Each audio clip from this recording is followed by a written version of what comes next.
w'igihugu c'u Burundi Evariste Ndayishimiye kuri uwa kane igenekerezo ya 18 mu Kakaro umwaka wa 2024 mu rugendo rwitiriwe inkebuzo yarifadikanije n'abanyeshure mu bikorwa vyo muci vyo guca imikobeko ku mutumba Muyaga zone Cankuzo komine n'intara ya Cankuzo. Umukuru w'igihugu c'u Burundi akaba yasavye abanyacankuzo ko batosubira kwidoga kuko bari ku ntambwe nziza, nayo urwaruka rwiga ngo rumenye ko rutagiye kwiga ngo rurondere ubwenge kuko ubwenge ari ubwo bavukana.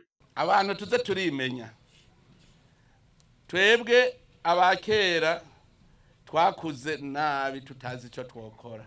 Abubu rero natwe reka gende mujama w'abajene nanje ndimo. Abubu twebwe abubu rero tugira duha akarorero abakera. Mwagwaruka mwe ndababwire burya bwira uzotunga ibihera hanyene. Aho mugeze nyene mutaratangura ntimwave mwimva ngo muzotunga mukuze. Hari abantu rero batanabizi. Umubwiye uti kuri ujya mushara uhembwa ni wikateko ikimanyu kugira ukora umugambi uzo guteza imbere ngo ngo aha wokura kwangahe. Mugayi bagiye ko ari umunsi yahembwa 0. Mbega yaho hagifise 0 ni kuki hoho yabayeho ni kuki yumvira yuko umushara ucemo kabiri atobaho mugarabayeho atagira no wacamo kabiri. Kubera iki wa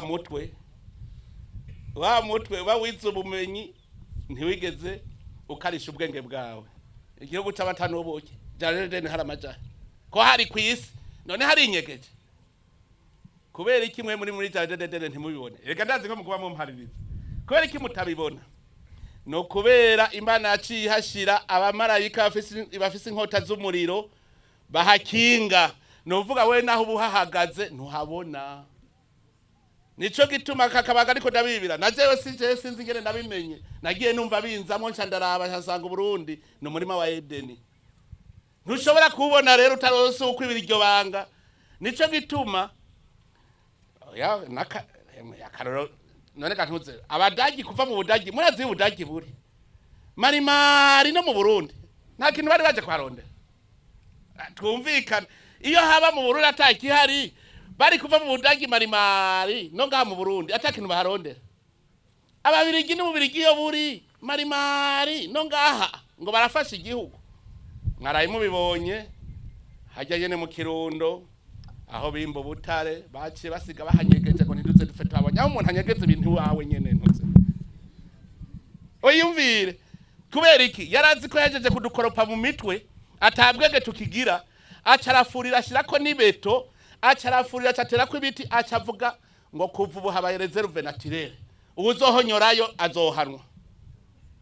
Haca hitwa reserve naturelle gushika ubu twasanze Ubutare barimvye baratwara mugabo iyumvira Ubutare dushobora kuronka nk'imiliyoni 50 z'amadolari ku munsi ku kwezi basi ku kwezi.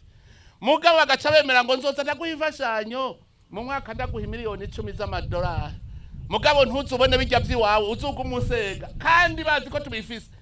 Iyo babadukunda ntibari kuvuga bati reka gusega reka ndabereka hitunga ryanyuriri genda hajya niho naje nabikuye.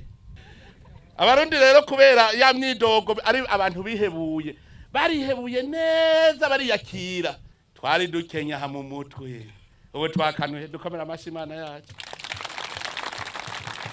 Aho twahombeye ndababwire twahomvye aho twize nabi. Ujya murima wa Edeni uyu urimwo vyose icananiranye rero ni guhingura iryo tunga Imana yaduhaye. Nange rero umuntu azoshafurira ivyabuze ahubwo gende birondere ntakushavura. Aho muri kubikorwa muza murayaga iterambere muri kando travail imbere yuko mutamusubira kwimvira muti Edeni nivyo.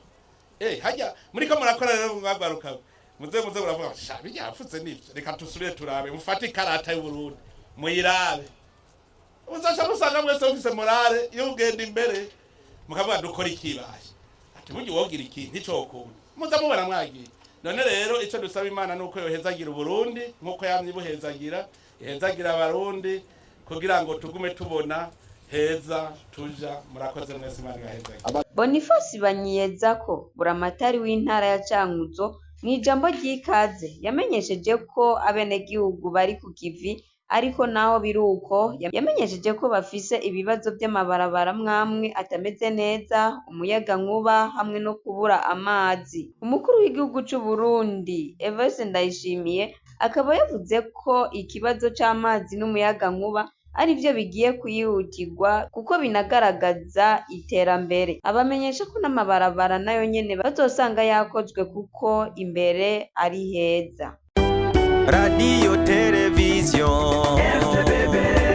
turagukunda cane.